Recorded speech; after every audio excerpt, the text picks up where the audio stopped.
Hi everyone, and welcome to this week's Crime and Punishment story. This week I am covering the strange and tragic story of George Drysdale and the murder of Eleanor Drysdale, which took place in Washington Village in 1902. I hope you will find it interesting. But before we begin, if you do enjoy this video, then please give it a thumbs up, and if you are new here or haven't already done so, then do please consider subscribing to the channel to help support the content we create. Thank you. It is completely free to subscribe. It doesn't cost you any money, but it really does help to support the channel. And I would just like to add, as I always do now, that I do record these stories live, so I do sometimes make mistakes, quite frequently more often than I would like, which I always try to rectify, so I hope this does not spoil your enjoyment of the video. And I just want to add as well that this location was quite hard to find in terms of older photos, but a lot of the locations are still there today. So for the main part, the photos used in this video will all be up-to-date ones. George Drysdale was born in Durham in around 1874 to parents Robert and Susanna, and was one of at least 5 children. He married Eleanor in around 1893, and the couple had at least 1 child together. George was a coal miner and would have no doubt worked in one of the mines close to his homes. However, it was never actually stated which one he worked at. Although not described as a heavy drinker, it was certainly known that he did like a drink now and then. Eleanor Beatty, the victim, was born in around 1870 in Durham to parents John and Dorothy, and was one of at least 6 children. As said earlier, she had married George in around 1893. Eleanor was described by many as being someone who was very fond of a drink, and it seems that when she was drinking, she could also be quite aggressive, and many people did mention the fact that she often threatened her husband, and at times it was thought that he was actually a little bit frightened of her.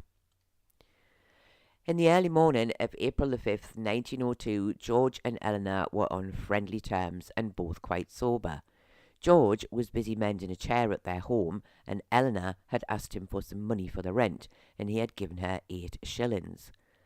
Later, Eleanor told George she had kept a shilling from the money to buy some drink, but he didn't seem to mind this too much. However, it seems she may have kept a little more than she said, as she was quickly much the worse for drink.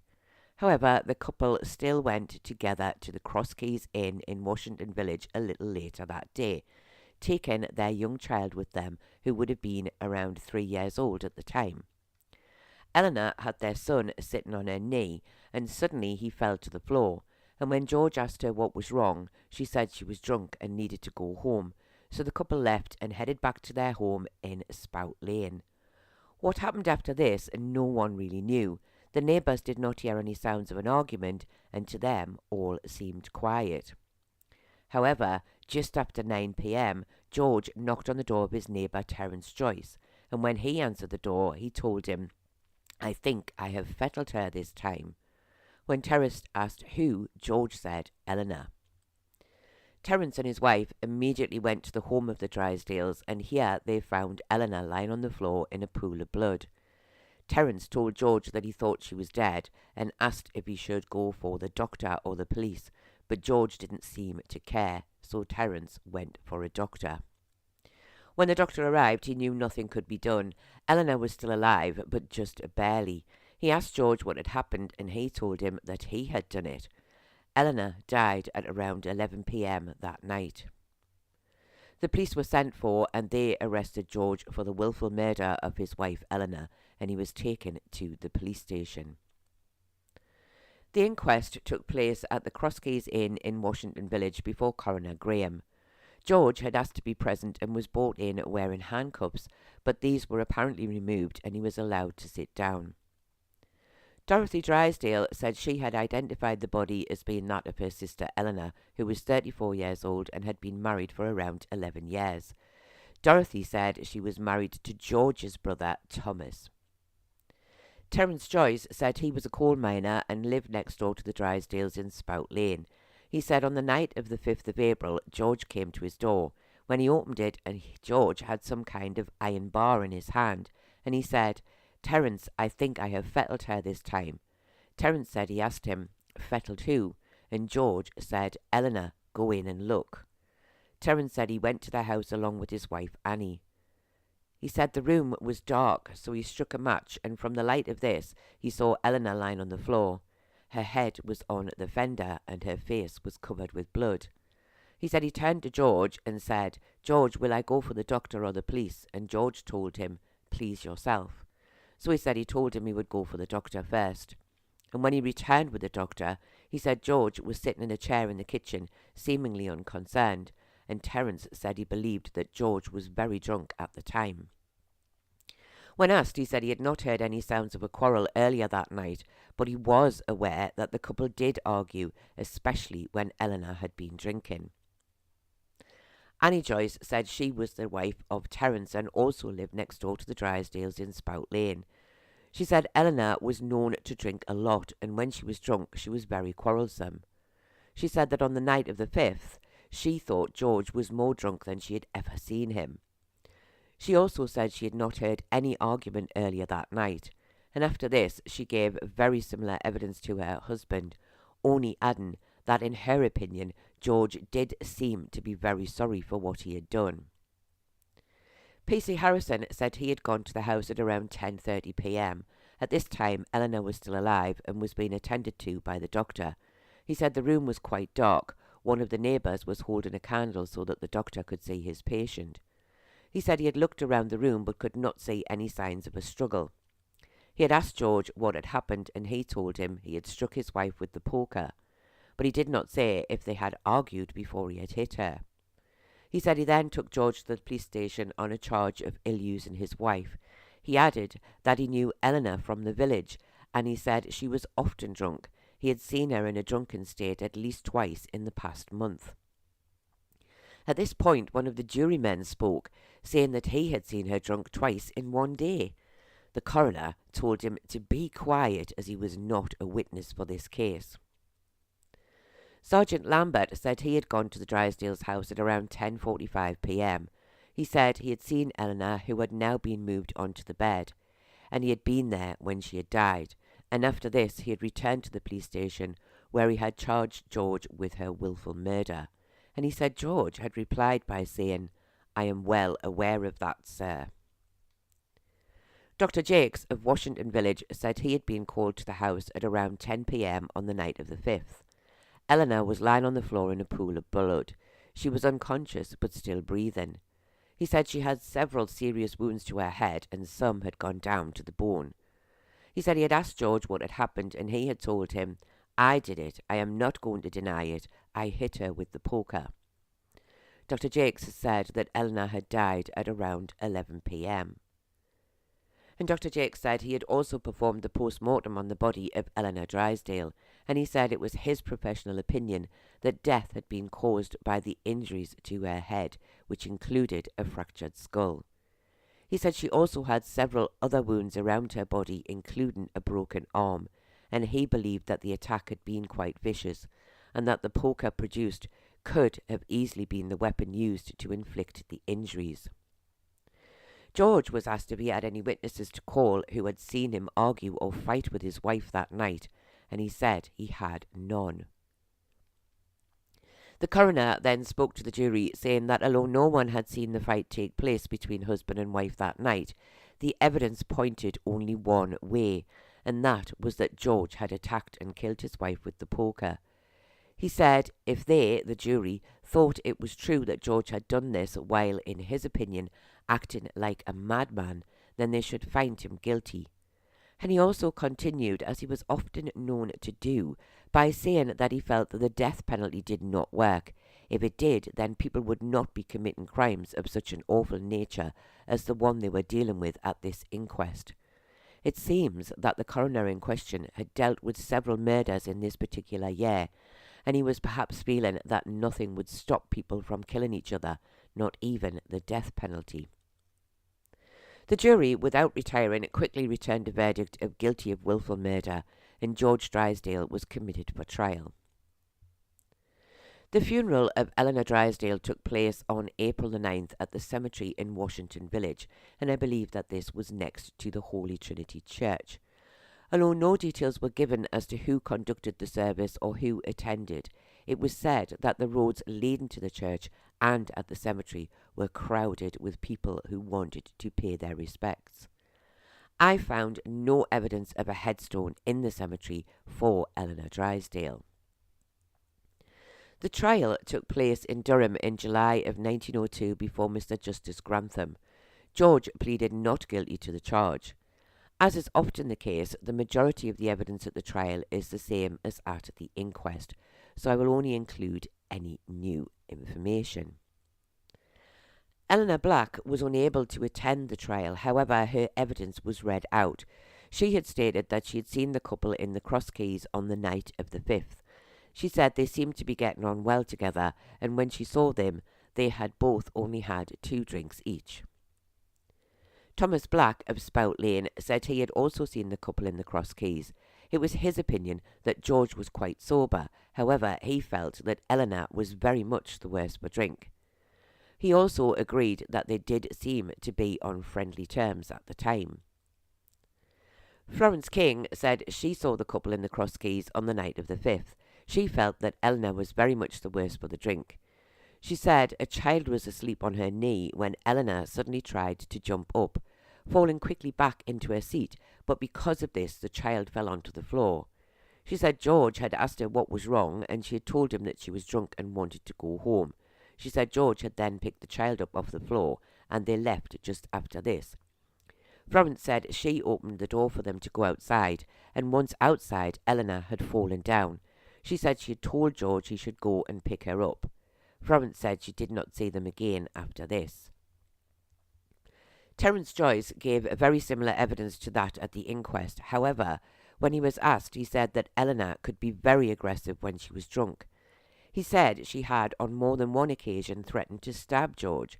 He said George would often try to go out of the house and leave her to calm down, and that he often hid the knives so that she could not find them. A knife was then produced, and Terence was asked if he had seen it in the Drysdales' house on the night of the 5th, and he said that he hadn't, but he said that his nephew had brought it to their house that night, saying he had found it on the mat at the Drysdales. Annie Joyce was also asked about the behaviour of Eleanor Drysdale towards her husband, and she also said that Eleanor could be very violent towards George.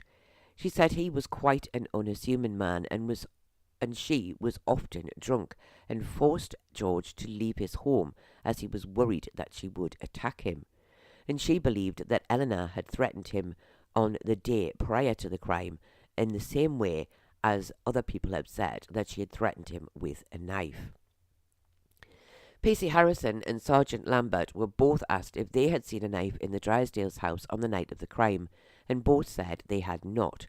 And they also stated that George had not mentioned a knife to them when he was at the police station. The defence said it would be foolish to suggest that anyone other than George had caused his wife's death. However, he felt the testimony of many would clearly show that George had been provoked many times by his wife, and he felt that this would justify them, the jury, in reducing the crime from one of murder to one of manslaughter. He said it was very likely that Eleanor had attacked her husband that night, and that he had finally lost control, and acting in great rage without knowing what he was doing, he had attacked and killed his wife. George then gave evidence on his own behalf. He stated that when they had arrived home from the Cross Keys on the night in question, he had asked Eleanor if she was going to make his supper. He said she had sworn at him and told him to make it himself. He said he had asked her again, and this time, he said, she threatened to put a knife through him. He said she came at him with a knife in her hand, the one that had been shown to the jury, but he said he was able to knock it from her hand and push her to the floor. But, George said, she got up and came at him again. This time, he said he grabbed hold of the poker and hit her with it. He said by then he was very agitated and he could not remember anything else that had happened after this. I did not find any details of the prosecution's statement, but we can imagine that he would have tried to suggest that George had known what he was doing at the time the crime was committed, and he would have no doubt mentioned that it was strange that George had not told anyone that his wife had tried to attack him with a knife, either at the inquest or even to mention it to the police when he was arrested. I was also unable to find any details of the judge's summing up. The jury retired for only a short time before returning a verdict of guilty of manslaughter, and George was then sentenced to 15 years penal servitude. A month later, the local papers in the area reported that the miners' lodges in the Washington district were attempting to set up a petition to reduce the sentence for George Drysdale. It would seem that they felt it was too harsh, as he had suffered greatly from his wife's drunken, violent episodes. Although I did not find any further details about this, it is safe to say that George did not serve 15 years, as by 1911 he can be found living with his brother Robert and his family in the Churton area of North Shields. And George died in 1934 at the age of around 61. And although I can find no evidence of a headstone for him, it is quite possible that he is buried in Preston Cemetery. As for the couple's son, who was also called George, it would seem that after his mother's death and his father being sent to prison, he would move in with his uncle Thomas, George's brother, and he can be found living with the family in 1911. And it seems that Thomas and his family would emigrate to Australia, and that George went with them too, and he died there in 1950 at the age of around 51. Now, I just want to add here that I did find some details to suggest that the couple had another child, but he is not mentioned at the inquest or at the trial, and it seems that he may have already been living with his uncle, and he also seems to have gone to Australia with the family. This was another strange case, although evidence was given by some that Eleanor was violent when drunk and that George, it seems, was afraid of her enough to leave the house at times when she was in a rage, but no one seems to have heard an argument take place on the night of the crime. In fact, most people said, even when they left the Cross Keys pub, that they still seemed to be on friendly terms. So what on earth happened to make George attack his wife in such a violent way? He did not mention that she had attacked him with a knife until the time of the trial. Had he blocked it from his mind, or had he realized that he could be hanged for her murder and needed to show that he had been provoked? And where did the knife come from that was produced at the trial? No one seemed to know anything about it, and even the neighbours who said their nephew found it did not mention it until the trial. That part of the story, to me, seems very strange. But perhaps it again comes back to the idea that if the jury thought that he was afraid for his life, then they were less likely to find him guilty of murder.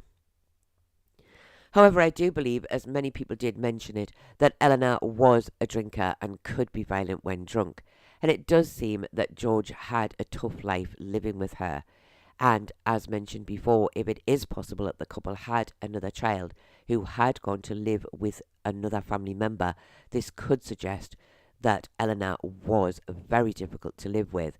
So perhaps we truly have to believe that George simply snapped after putting up with her behaviour for many years, and in a blind anger attacked his wife, not really knowing what he had done. Were the jury right to find him guilty of manslaughter? Well, I do think they were, as I don't believe the crime was premeditated, and I think they did believe that George had suffered at the hands of his wife for many years. However, as with many other cases, I do feel that he should have served out his full sentence and not been released early. But what do you think? Do you believe that Eleanor had attempted to stab her husband and that George had lashed out to protect himself? Or do you think he was drunk and did not realise how badly he had beaten her? Do you think the jury came to the right decision with manslaughter, or do you think he was guilty of murder and should have been hanged? And do you think that it was right that he was released from prison long before he had served his 15 years? Do please let me know your thoughts in the comments below. I do hope that you have found this sad and tragic story interesting, and I do thank you all very much for watching. and I do hope to see you all again very soon.